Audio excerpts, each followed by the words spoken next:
Hello everyone, welcome to the session. दोस्तों, स्वागत करता हूं आप सभी का हमारी स्पेशल सीरीज में जिसका नाम है फाउंडेशन सीरीज। फाउंडेशन सीरीज में हम लोग कंप्लीट क्वांट पढ़ेंगे। आज लेक्चर नंबर 13 है और ये जो सीरीज है ये स्पेशली आरबीआई ग्रेड बी और बैंकिंग एग्जाम के लिए है।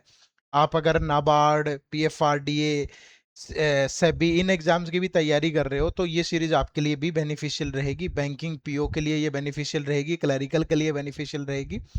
और इस सीरीज में हम कंप्लीट क्वांट पढ़ रहे हैं, ठीक है। और आज हमारा लेक्चर नंबर 13 है और इस लेक्चर नंबर 13 में हम नंबर सीरीज का पार्ट नंबर 2 पढ़ेंगे।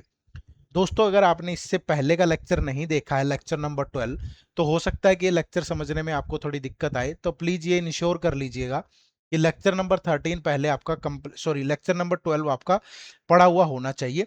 और अगर वो लेक्चर आपको देखना है तो इसी चैनल पे फाउंडेशन सीरीज के नाम से प्लेलिस्ट मिलेगी, वहां पे वो लेक्चर आपको मिल जाएगा, ठीक है। इस सीरीज के जो लेक्चर है वो आपको हर वेडनेसडे और सैटरडे मिलते हैं, शाम को 6 बजे इनकी टाइमिंग होती है। तो लगातार जुड़िएगा, हर वीक ये लेक्चर आपको मिलते ही मिलते हैं किसी भी सूरत में। वीडियो शुरू करने से पहले मैं आप सभी को बताना चाहूंगा हमारे डेमो कोर्सेज के बारे में। दोस्तों, हमारा चाहे आरबीआई ग्रेड बी का कोर्स है या बैंकिंग एग्जाम का कोर्स है, हमने उन सभी के डेमो कोर्सेज आप लोगों के लिए लॉन्च किए हैं। उन डेमो कोर्सेज में क्या होगा कि 2 दिन आप मात्र 1 रुपीज में हमारे पूरे कोर्सेज के डेमो ले सकते हो, जितनी मर्जी वीडियोस देख सकते हो, कंटेंट देख सकते हो, सो दैट आप एक इन्फॉर्म डिसीजन ले पाओ कि आपको इनरोल करना है कि नहीं। क्या करना है, इसी वीडियो के डिस्क्रिप्शन में लिंक है, या फिर आप जाइए गूगल पे जाके सिंपली टाइप करिए edutap.in, ये हमारी वेबसाइट ओपन होगी। यहाँ कोर्सेज में जाओगे और कोर्सेज में जाके आपको यहाँ आरबीआई ग्रेड बी कोर्सेज में जाना है, ठीक है। तो आरबीआई ग्रेड बी कोर्स में जाके ये आप यहाँ पे आप डेमो ले सकते हो। ये हमारा आरबीआई ग्रेड बी का कोर्स है और आपको आरबीआई ग्रेड बी और बैंकिंग दोनों के लिए प्रिपेयर करना है तो आप इस कोर्स में इनरोल कर सकते हो फिर, ठीक है। तो ये आपके लिए महापैक रहेगा। डेमो लेने के लिए यहाँ आपको पूरा कंटेंट अवेलेबल करवाया गया है, सारी चीजें 2 डेज के लिए ये रहेगा, ठीक है जी। चलो आगे बढ़े अब। चलिए, तो कंटिन्यू करते हैं आज के लेक्चर के साथ। दोस्तों, ये पिछली क्लास में मैंने आपको बताया था, जो नंबर सीरीज का लेक्चर नंबर 1 था। आज की क्लास में हम हाई लेवल क्वेश्चन डिस्कस करेंगे। पिछली क्लास में हमने बेसिक क्वेश्चंस को डिस्कस किया था कि मैंने आपको बताया था कि किस तरह के क्वेश्चन आपसे पूछे जाते हैं। फिर मैंने बताया था कि नंबर सीरीज के लिए क्या जरूरत है आपकी। फिर बेसिक नंबर सीरीज के लिए आपको क्या देखना चाहिए बिफोर नंबर सीरीज। फिर ये कि आपको बेसिक कैलकुलेशन देखनी है, परसेंटेज देखनी है, तो ये कहाँ से देखनी है, ये लेक्चर्स मैंने बताए थे आपको। और फिर पैटर्न आपको पूरे समझाए थे मैंने। पहले नंबर्स के बारे में बताया था कि नंबर्स क्या होते हैं। फिर मैंने आपको अलग अलग पैटर्न समझाए थे कि ये सारे पैटर्न होते हैं भाई। फिर मैंने आपको ये सारे पैटर्न बहुत अच्छे से समझा दिए थे और उसके बाद मैंने आपको बहुत सारे क्वेश्चन प्रैक्टिस करवाए थे, ठीक है। तो ये कहानी थी पिछली क्लास की। तो अगर आपने किसी ने भी नंबर सीरीज का पार्ट 1 नहीं देखा है, नंबर सीरीज का पार्ट 1 अगर आपने नहीं देखा है तो काइंडली वॉच अर्लियर, वो आप जरूर देख लें भाई, ठीक है। उसके बाद आपको नंबर सीरीज के इस लेक्चर के साथ कंटिन्यू करना पार्ट नंबर 2। आज जो क्वेश्चंस होंगे वो मॉडरेट टू डिफिकल्ट लेवल के होंगे, ठीक है। आज का जो लेवल होगा वो हाई होगा और डायरेक्टली हम लोग क्वेश्चन पे ही चलेंगे, क्योंकि हमने कंसेप्ट वगैरह जो इसमें होते हैं वो पिछली क्लास में डिस्कस कर लिए, ठीक है। चलो, आज की क्लास का पहला क्वेश्चन क्या। A number series given below as 1. A second number series as 2 having first term same as the wrong term of the series 1. तो find third term of the series 2. अब मेरे पास जो सीरीज है उसमें पहली टर्म है 3, 7, 22, 95, 479 और 2879। वो क्या कह रहा है कि आपको इस नंबर सीरीज के अंदर पैटर्न आइडेंटिफाई करना है, ठीक है। और जो भी पैटर्न लग रहा है वही सेम पैटर्न के साथ आपको एक दूसरी सीरीज बनानी है, लेकिन इस सीरीज की जो फर्स्ट टर्म होगी वो होगी जो इस सीरीज में रॉन्ग टर्म है। तो पहले यहां से अगर मैं पैटर्न देखूं तो 3 को इंटू 2 करूंगा तो +1, 7 हो गया भाई। फिर 7 इंटू 3 करूंगा +1, 22 हो गया। फिर 22 इंटू 3 करूंगा +1, ये तो हुआ नहीं। ये तो या इंटू 4 करके +1 तो हुआ नहीं, ये तो गड़बड़ हो गई। फिर अगर आप यहां देखें, ये इंटू 5 तो ये बनेगा 25, 45, 75 +4। अगर आप यहां देखोगे तो ये इंटू 6 +5 हो रहा है, ठीक है। तो मतलब यहां भी इंटू 4 +3 होना चाहिए। फिर यहाँ इंटू 3 +2 होना चाहिए और यहाँ इंटू 2 +1 सही है। तो 7 इंटू 3 3, 7 इंटू थ्री 21 प्लस 2, तो यहाँ 22 की जगह पे 23 आएगा। फिर आप 23 इंटू 4 प्लस 3 करोगे तो ये बन जाएगी सीक्वेंस। तो यानी कि इस सीरीज की जो रॉन्ग टर्म है वो 22 है। तो 22 के साथ आपको शुरुआत करनी है। ये इस सीरीज की लॉजिक सेम लगेगा, इंटू 2 प्लस 1, तो ये बन गया 45। फिर यहाँ होगा इंटू 3 प्लस 2, तो ये बनेगा 137। और आपको थर्ड टर्म ही बतानी थी इस सीरीज की, तो ये थर्ड टर्म है। तो right answer is option number B. Clear है, बात को समझे। तो जब तक लॉजिक्स पे कमांड नहीं होगी आप ऐसी चीजें नहीं बना पाएंगे, लॉजिक्स पे कमांड होना बहुत जरूरी है। ठीक है, चलो next question number 2। The below are two series, series 1 follows a certain pattern, follow the same pattern in series 2 and answer the question given below। ठीक है, अब यही सेम पैटर्न यहां पे भी होगा। अब सीरीज 1 का पैटर्न देखो क्या है, 1 2 6 30 210, है ना। अब देखो क्या पैटर्न है, मल्टीप्लाई हो रहा है इंटू 2, फिर यहां देखोगे तो इंटू 3, फिर यहां देखोगे इंटू 5, फिर यहां देखोगे इंटू 7। अब आप सोच रहे होंगे 3 5 7 ये तो ओड नंबर है, बट 2 तो ओड नहीं है। तो ना ये इवन है ना ये ओड है, ये सारे क्या है, प्राइम नंबर है। ठीक है, तो जो प्रोडक्ट हो रही है वो प्राइम नंबर की हो रही है। तो यहां भी आपको 1.5 से शुरू करना है और इसकी nth टर्म बतानी है। ये nth टर्म है भाई, तो वैल्यू ऑफ n बताना है हमने। तो इसकी nth टर्म निकालो पहले, जहां 3 4 6 5 आ जाएगा वहीं रुक जाएंगे। पैटर्न सेम है, तो 1.5 इंटू 2 कितना हो गया 3, फिर 3 इंटू 3 कितना हो गया 9, फिर 9 इंटू 5 कितना हो गया 45, फिर 45 इंटू 7 कितना हो गया 315, फिर 315 इंटू 11 कितना हो गया 11 5 जा 11 1 जा 6 1 3 4 6 5, और यही चाहिए था हमें। तो ये इसकी nth टर्म है भाई। ठीक है, तो n की वैल्यू क्या होगी, ये फर्स्ट टर्म है, ये सेकंड है, ये थर्ड है, ये फोर्थ है, ये फिफ्थ है, तो ये सिक्स टर्म है। तो right answer is option number 3। Clear है, ऑप्शन नंबर 3 आपके सवाल का बिल्कुल सही जवाब है। चलो नेक्स्ट क्वेश्चन नंबर 3। जो भी क्वेश्चन आपकी स्क्रीन पे आ रहा है ना, वीडियो को पॉज करके आपको जरूर सोल्व करना है भाई। देखो next, the question below are based on the given series 1, the series 1 satisfy a certain pattern, follow the same pattern in series 2, तो answer the questions given below. अब देखो यहाँ क्या है, 1024 है।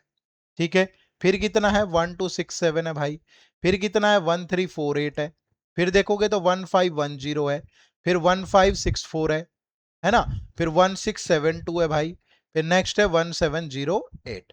तो आपको पहले यहां ये देखना है कि क्या लॉजिक लग रहा है।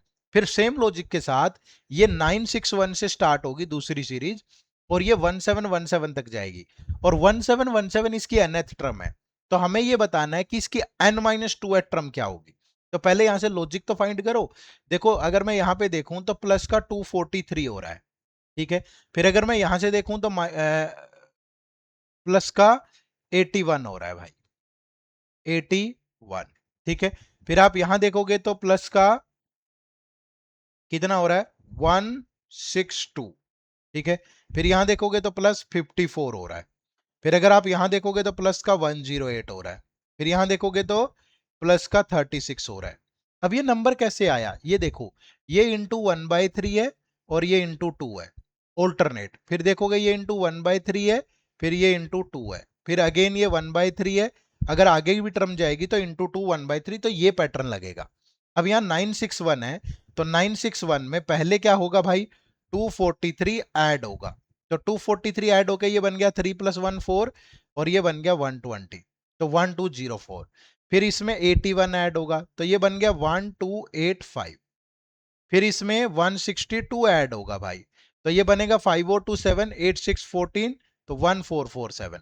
फिर इसमें 54 ऐड होगा तो ये बन जाएगा 1501। फिर इसमें क्या होगा 108 ऐड होगा तो ये बन जाएगा 1609। फिर इसमें 36 ऐड होगा तो ये बनेगा 36 ऐड होने के बाद 1645। फिर इसमें इसका डबल, क्योंकि ये 1/3 के बाद डबल होगा तो 72 ऐड होगा तो ये बन जाएगा 1717, और ये इसकी nth टर्म है। समझ रहे हो ना, तो ये n माइनस फर्स्ट टर्म होगी और ये n माइनस सेकेंड टर्म होगी, तो हमें n माइनस सेकेंड टर्म ही तो बतानी है, n माइनस सेकेंड टर्म, तो दैट इज 1609। क्लियर, तो ऑप्शन नंबर जो 3 है वो आपके सवाल का बिल्कुल सही जवाब है भाई। किसी को कोई डाउट है? देखो, अगर आपने लेक्चर नंबर इसका 1 नहीं देखा होगा, नंबर सीरीज का पार्ट 1 अगर नहीं देखा होगा, तो चीजें आपको समझ में नहीं आएंगी, लॉजिक नहीं पकड़ पाओगे। आज की क्लास ये प्रैक्टिस के तौर पे और थोड़ा सा हाई लेवल की है, ठीक है। चलो नेक्स्ट क्वेश्चन नंबर 4। देखो भाई, given below are two series with a wrong term each, find the sum of the wrong terms of the two series। तो इनमें देखो क्या लॉजिक लग रहा होगा। अब ये 10 से 13.5 पे गया, फिर 13.5 से 23.5 पे गया, फिर यहां समझ ही नहीं आ रहा, बट इतना समझ आ रहा है कि ये लगभग इसका डबल है, ठीक है। ये भी समझ आ रहा है कि ये लगभग इसका डबल है, और ये भी समझ आ रहा है कि ये लगभग इसका डबल है। तो अगर मैं इसका डबल करूं तो 77, 70 का डबल करोगे तो 140, 7.5 का डबल करोगे तो 15, तो ये 155 हो गया। तो हो सकता है 155 माइनस पॉइंट 5.5 हो सकता है ना, तभी तो ये आएगा। फिर मैंने 41.5 का डबल किया तो ये बना 83, और 83 में से 5.5 माइनस किया तो यही आ रहा है, ठीक है। तो यहां पे लगेगा यही लॉजिक। कई बार यहां से नहीं समझ में आता है, बट यहां से समझ लिया करो। अब जैसे यहां 10 इंटू टू करके माइनस 5.5 करूं तो ये 13.5 नहीं आएगा, 13.5 की जगह 14.5 आएगा। और फिर 14.5 इंटू टू करोगे 29, माइनस 5.5 करोगे तो 23.5 आएगा। तो ये पूरी जो सीरीज 1 है, तो सीरीज 1 में जो लॉजिक लगा वो इंटू टू माइनस 5.5 है। तो जो इसकी रॉन्ग टर्म है दैट इज 13.5, ठीक है। फिर यहां से देखो, अब यहां पे लॉजिक ऐसा कुछ नजर नहीं आ रहा है मल्टीप्लीकेशन वाला या डबल ट्रिपल कुछ ऐसा हो। यहां हो सकता है प्लस हो, जैसे +2 हो रहा है, 9 से 14 पे गए +5 हो रहा है। यहां देखोगे तो +13 हो रहा है। अगर यहां देखे तो प्लस का 20 हो रहा है भाई, ठीक है।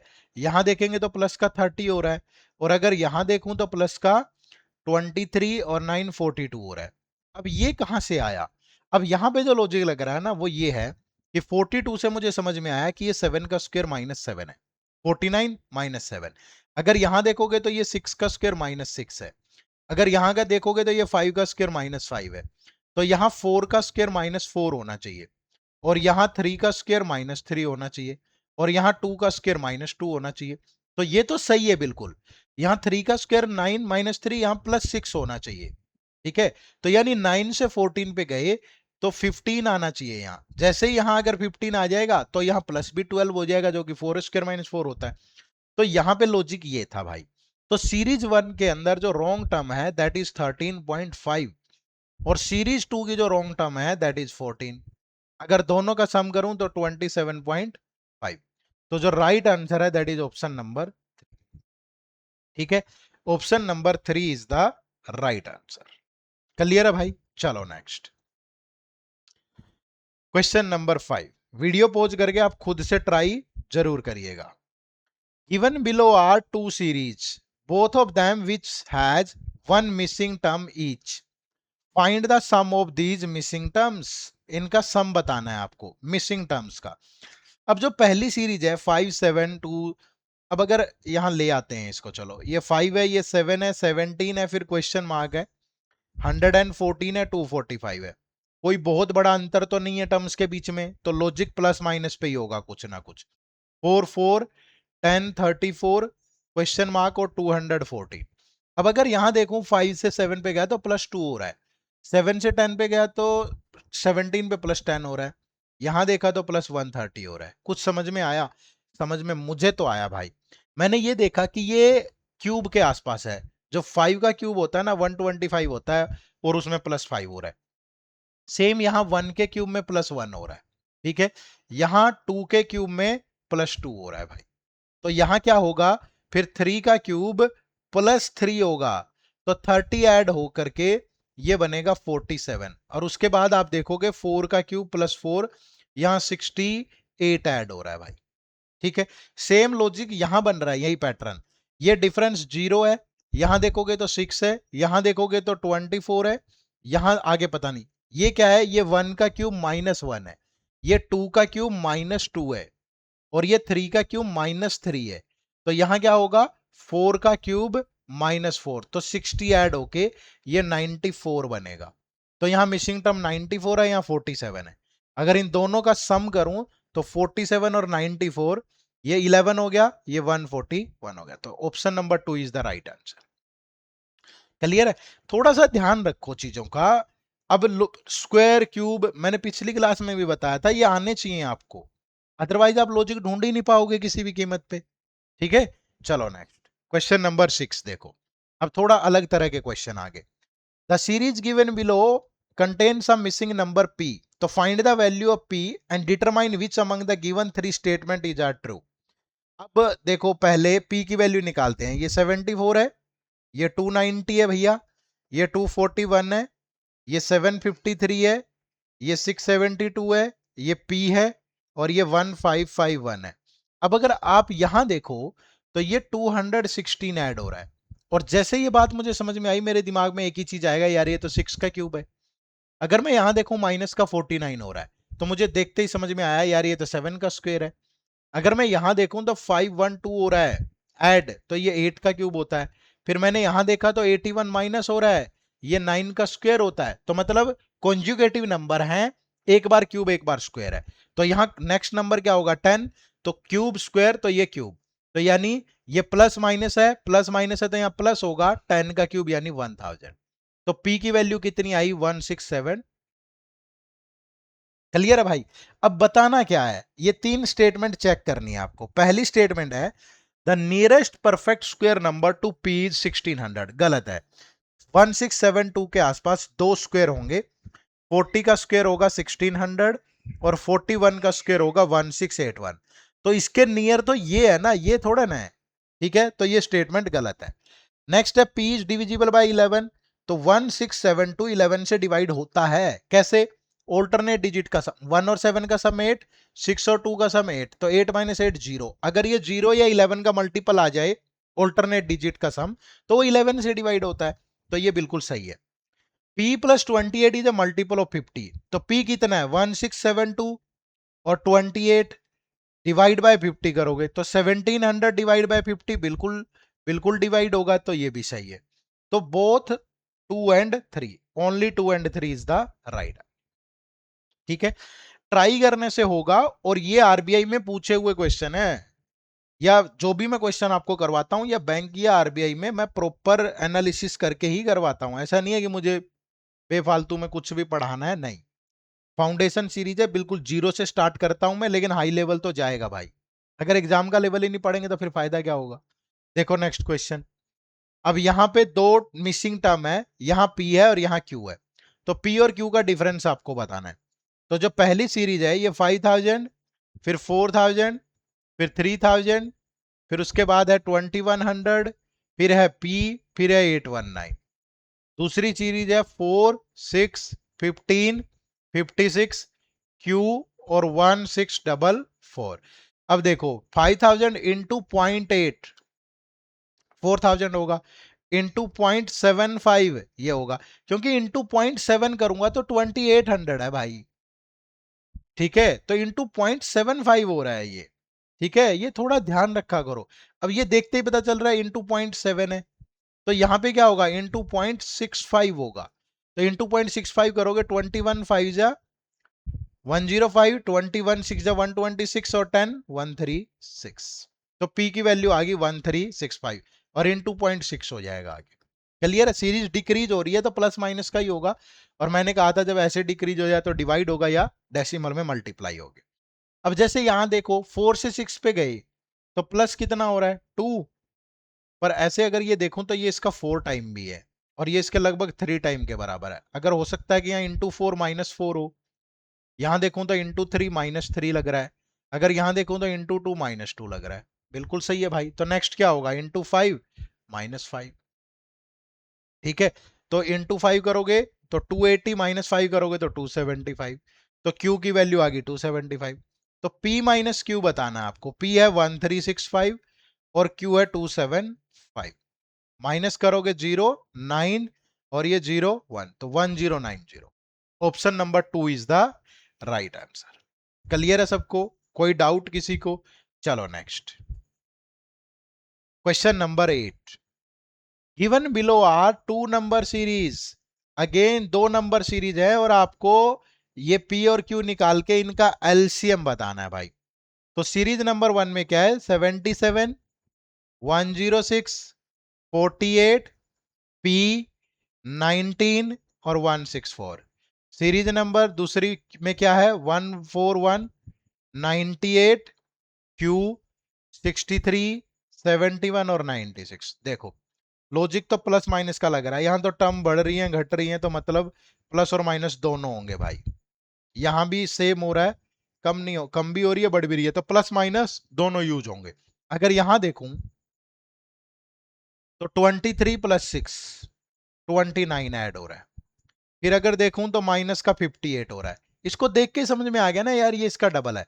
तो हो सकता है कि यहाँ प्लस 87 हो सकता है कि यहाँ माइनस का 116 और हो सकता है कि यहाँ प्लस का 145 क्योंकि पूरी 29 की टेबल होगी। तो ये सेटिस्फाई कर गया, मतलब हमारे लॉजिक पे मोहर लग गई। तो 48 और 87 का सम करोगे तो इसमें से 2 दे तो ये 50 और 85 तो 135। ठीक है। सेम यहां देखो, ये माइनस हो रहा है, माइनस का कितना 43। फिर यहाँ कुछ ऐड हो रहा होगा, फिर यहां देखा मैंने प्लस का माइनस का प्लस का 8 हो रहा है, सॉरी। ठीक है, तो यहां देखा प्लस का कितना हो रहा है 25। तो ये गैप तो 17 का है, कहीं 17 का गैप ही तो नहीं है। क्या हो सकता है कि यहाँ 17 का गैप हो, यहाँ भी 17 का गैप हो। अगर यहाँ 17 का गैप है तो -26 होना चाहिए, तो 72। फिर यहाँ 17 का गैप है तो माइनस का 9 होना चाहिए, हो रहा है बिल्कुल। तो ये भी सेटिस्फाई कर गया भाई, क्यू की वैल्यू आ गई 72।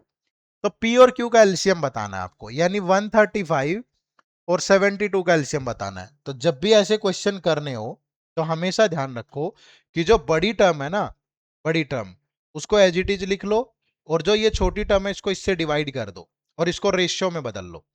जैसे ये 3 से गया 24, 3 से जाएगा 45, फिर 3 से जाएगा 15, 3 से जाएगा 8, और ऊपर से न्यूमरेटर उठा लो बस, तो 135 इंटू 3, तो ये 1080 बन जाएगा। तो right answer is option number 1।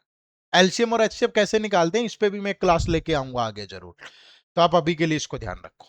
ठीक है, चलो नेक्स्ट क्वेश्चन नंबर 9, 10, 11 एक ही इससे है भाई। ये भी पूछा गया एग्जाम में ही क्वेश्चन है। मेरी कोशिश ये है कि मैं हर तरह का सवाल जैसा पेपर में आता है ना वो करवा दूं आपको। ठीक है, ऐसा ना हो कि कोई चीज छूट जाए, एक आपको पता हो एक आपको पता ना हो, उसमें मजे वाली बात नहीं है ना।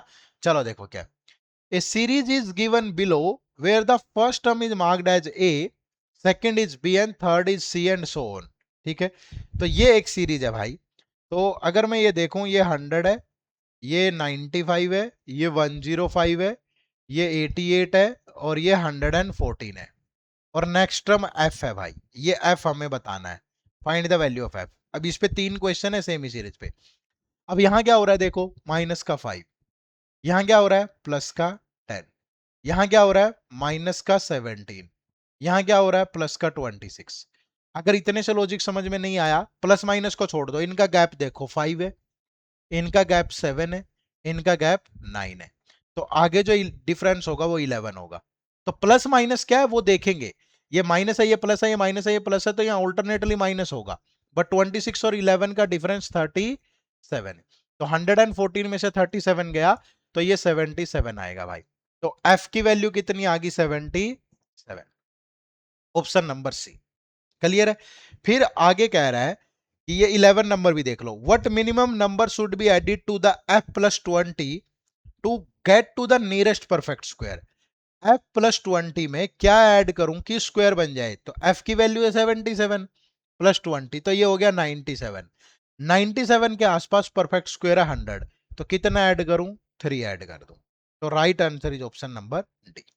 क्लियर है भाई। क्वेश्चन नंबर 10 देखो, if a new series is made following the same pattern of the above series where A is the third term. ये ए था अपना, तो ये थर्ड टर्म है भाई। ठीक है, एक सीरीज बनाई, और B is the fourth term, C is the fifth, आगे है। तो फाइंड द सेकेंड टर्म, तो इससे पहले वाली टर्म क्या होगी। अब देखो एक बात ध्यान रखो भाई, अगर ये माइनस हुआ है, पहली बात तो यहां प्लस हुआ होगा, सुपोज ये टर्म एक्स है, तो एक्स में प्लस होके ये 100 आया होगा। अब कितना प्लस हुआ होगा, अगर ये गैप यहाँ 5 का 7, 9, 11 है, तो ये गैप 3 का रहा होगा। अगर ये 3 का गैप है तो यहाँ +2 हुआ होगा भाई, तभी तो 3 का गैप होगा नंबर में। ठीक है, तो अगर +2 होगा तो x की जगह पे क्या रहा होगा 98। तो right answer is option number B. समझ पा रहे हो? तो थोड़ा सा घुमा के फिरा के कुछ ऐसे देने में उसे कोई परेशानी नहीं है। आप लोग ध्यान रखें, ध्यान से ही चीजों को करें भाई। ठीक है, चलो नेक्स्ट। ये देखो एक और बड़ा शानदार सा क्वेश्चन है, क्वेश्चन नंबर 12 और 13। ठीक है, क्या है? Read the following information carefully and answer the question based on it. There is a number series given to you that follow a certain pattern P Q R S T. ये P है, ये Q है, ये are है, ये S है, ये T है, और ये 3193 है। ये किसी एक पैटर्न को फॉलो कर रही है। Following fact are also known about the variable in the series. ठीक है, अब ये पूरी सीरीज है। अब यहां से आपको वैल्यूज निकालनी है भाई। कैसे निकालेंगे? अब ये देखो, अब यहां पे दिया है कि value of p is the smaller root of this equation. तो इस इक्वेशन के दो रूट सोचो जिनका सम हो 116 नेगेटिव और प्रोडक्ट हो 228। ऐसे क्या हो सकते हैं? तो ऐसे दो रूट हो सकते हैं, -114 और माइनस का 2। और जब इनके रियल रूट लोगे तो साइन चेंज करोगे तो p की वैल्यू आ गई 2 और 114। तो p की वैल्यू है स्मॉलर रूट यानी कि 2। तो p की वैल्यू आ गई 2। ठीक है, अब ये q की वैल्यू a से आएगी और a और b यहां से आएगा भाई। ये कंडीशन दे रखी है। ये बहुत टेढ़ा और बढ़िया क्वेश्चन है, तो मैं चाहता हूं कि आप अच्छी चीज प्रैक्टिस कर जाओ एक बार। अब देखो यहां a इंटू बी 546 है। a यहां ले लेता हूं, यहां ले लो, a इंटू बी ये 546 है भाई। ठीक है, और जो b है, b ये ग्रेटर देन 5 है और a जो है वो ग्रेटर देन b है। और एक कंडीशन और दी है कि 3a plus 15b that is equal to है 339। ठीक है, अब यहां से अगर मैं इसको 3 से डिवाइड कर लूं तो ये a बचेगा और ये 5b बचेगा और दैट इज इक्वल टू 3 से डिवाइड किया तो 113 होगा। ठीक है, अब वैल्यूज सोचो। अब इस 546 को ब्रेक करो। अब 546 को ब्रेक करें तो देखो a b से बड़ा है और b 5 से बड़ा है भाई। तो कम से कम इसको 5 से बड़ी वैल्यू से शुरू करो। अगर हमने इसको 6 से शुरू किया तो ये बन गया 6 से गया 9 1, फिर ये 7 से गया 13। अब पेयर बनाओ। अगर मैं a की वैल्यू 6 ले लेता हूं और b की वैल्यू कितनी ले लूं 7 इंटू 13 91। ठीक है, तो क्या ये इसको सेटिस्फाई करता है? 91 वन इंटू 5 ये तो बहुत बड़ी वैल्यू आ जाएगी, तो नहीं करेगा। समझ रहे हो ना? तो ये इसको सेटिस्फाई नहीं करेगा। फिर मैं a की वैल्यू अगर 7 ले लूं, ठीक है भाई, a की वैल्यू अगर 7 ले लूं और b की वैल्यू कितनी ले लूं 6 इंटू 13 78। तो क्या ये सेटिस्फाई करेगा? नहीं करेगा। उल्टा भी तो लेके देख सकते हैं ना, b इज ग्रेटर देन 5 है, a इज ग्रेटर देन 5 है, तो उल्टा लेके देख ले। अगर a की वैल्यू 6 ले ले, b की वैल्यू 6 और a की वैल्यू 91 ले ले, तो ये 91 और ये 30 नहीं करेगा। फिर b की वैल्यू 70, a की वैल्यू 78 ले लो और b की वैल्यू 7 ले लो, ये 78 और ये 7 5 या 35, तो ये सेटिस्फाई कर जाएगा। तो मतलब ये a और b की वैल्यू होगी भाई। यानी a की वैल्यू आ गई 78 और b की वैल्यू होगी 7। क्लियर है? अब b की वैल्यू छोटी लेनी पड़ेगी ना, क्योंकि 5 टाइम भी है इसका। ये थोड़ा सा दिमाग लगाना है आपको ऐसे। अब यहां से निकालो q की वैल्यू। q कितना होगा भाई? a बाई 13, 78 बाई 13 प्लस 1, तो 6 प्लस 1 7, तो q आ गया 7। फिर ये देखो r की वैल्यू क्या होगी? LCM of A B. तो इन दोनों का एलसीएम क्या होगा? एक नंबर प्राइम है तो 78 इंटू 7 यही एलसीएम होगा, divide by HCF of 42 and 77। इनका एचसीएफ क्या होगा? दोनों नंबर 7 से डिवाइड होते हैं, बड़े से बड़ा। ये तो दो ही नंबर से डिवाइड होता है 11 और 7, तो ये 11 से तो होता नहीं, 7 से होता है, तो मतलब 7 ही होगा।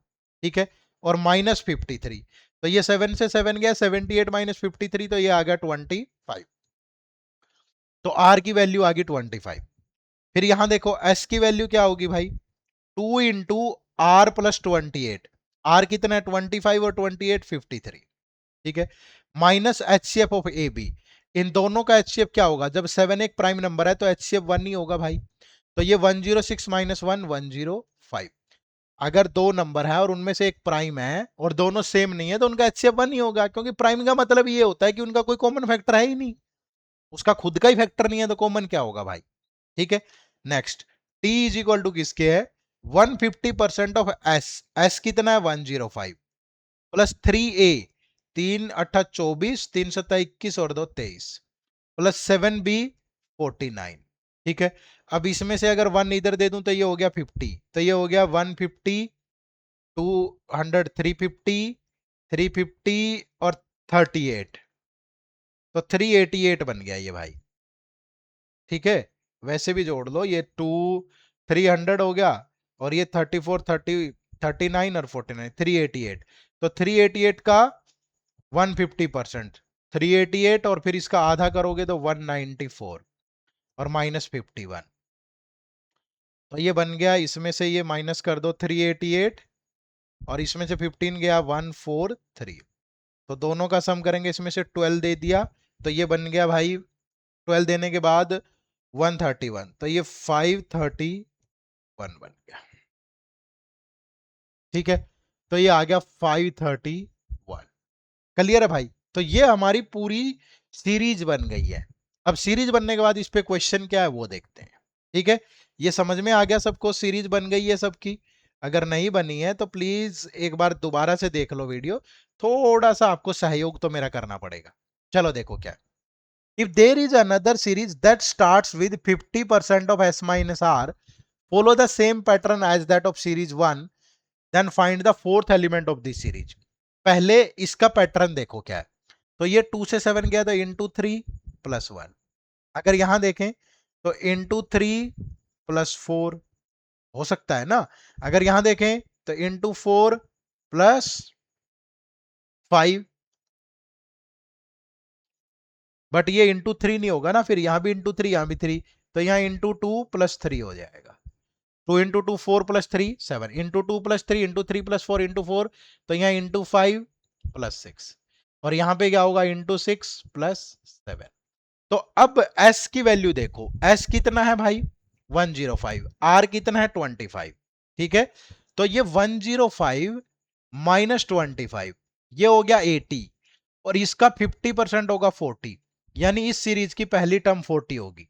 अब इसमें लॉजिक वही लगेगा, इंटू 2 प्लस 3, 40 इंटू 2 80 प्लस 3 83, फिर इंटू 3 प्लस 4, 3 3 जा 9 और 4 13, और ये 240 तो 253, फिर ये इंटू 4 प्लस 5, तो ये 250 इंटू 4 हो गया 1000, तो 3 इंटू 4 12 प्लस 5 17, तो 1017। तो right answer is option number C, fourth element ही आपको बताना था। ठीक है भाई, अब वो कह रहा है कि there is another sequence this then find the value of question mark. इसकी वैल्यू बताओ, आर कितना है अपना, आर अपना है 25, और एस कितना है अपना 105, और ये कितना है 380, और ये है 1080, ये 380 है सॉरी। तो क्वेश्चन मार्क की जगह क्या आएगा। अब यहां देखूं 225 से 105 पे गया प्लस 80, अगर यहां देखूं तो 275 ऐड हो रहा है भाई, और अगर यहां देखूं तो 700 ऐड हो रहा है। क्या लॉजिक हो सकता है,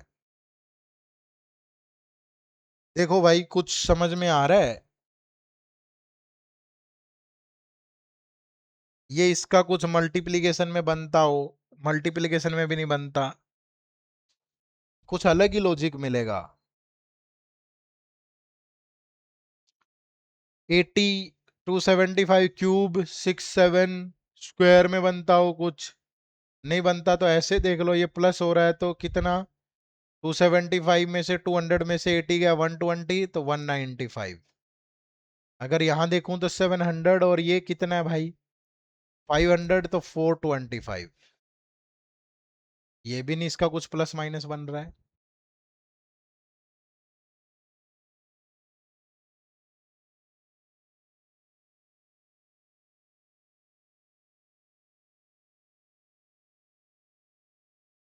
इंटू 6 इंटू 5 कुछ बन रहा हो, नहीं,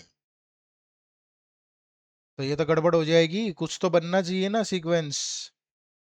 टाइम ले लो, सोच लो, कोई दिक्कत नहीं है। देखो भाई 80, 275, 700, यही किसी के मल्टीपल हो।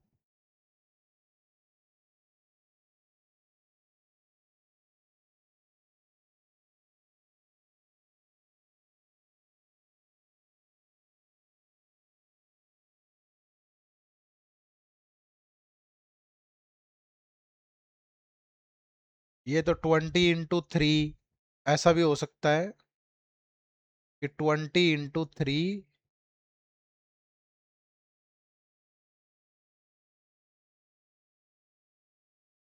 कुछ तो बन जाएगा यार। 60 + 20, यहाँ देखूं तो 60, 240 + 35। अगर यहाँ देखूं तो 60 का मल्टीपल कितना होगा, 660 + 40। ये तो नहीं हो सकता, इससे पहले करें 600 + 100।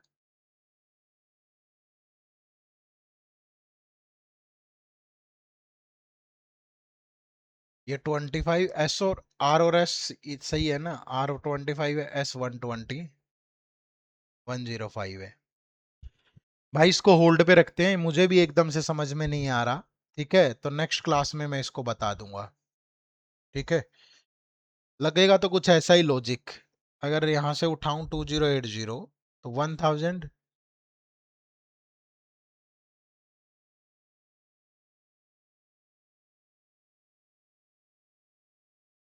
80, 280, 80 का ही मल्टीपल कर लो, × 3 + 45, 35। और यहां देखूं तो ×3,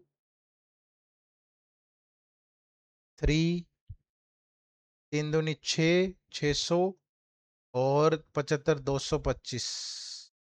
ये तो बहुत ज्यादा हो जाएगा, 825। प्लस माइनस हो रहा हो कुछ।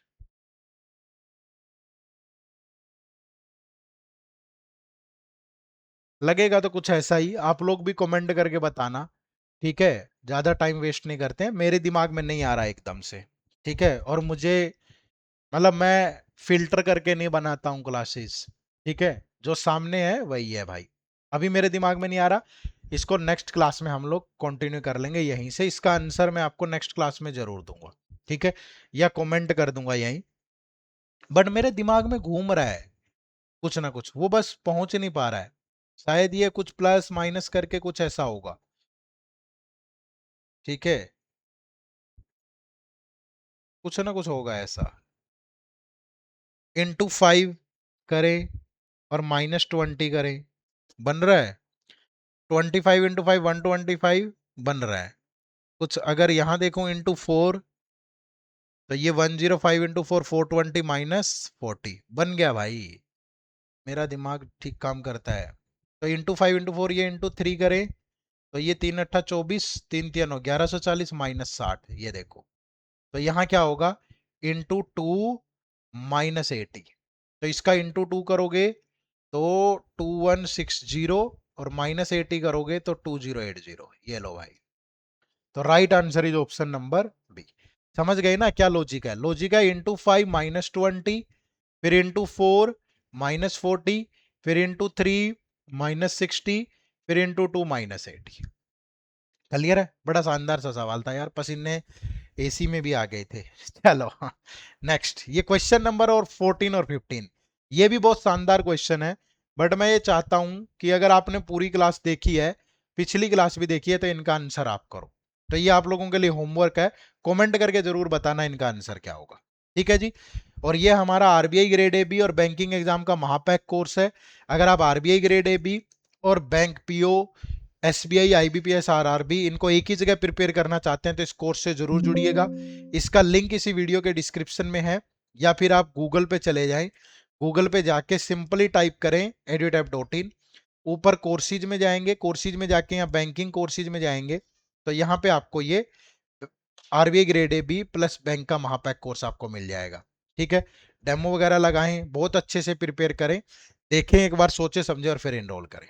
ठीक है जी। चलो, सेशन से जुड़ने के लिए आप सबका बहुत बहुत शुक्रिया, थैंक यू वेरी मच। हमारे साथ जुड़े रहिएगा। लेवल थोड़ा ज्यादा था आज की क्लास में, बट हम हर एक टॉपिक को बिल्कुल बेसिक से अच्छे लेवल पे ही पढ़ रहे हैं। ठीक है, चलो अगली वीडियो में फिर मुलाकात होगी। बाय बाय, टेक केयर, जय हिंद, जय भारत।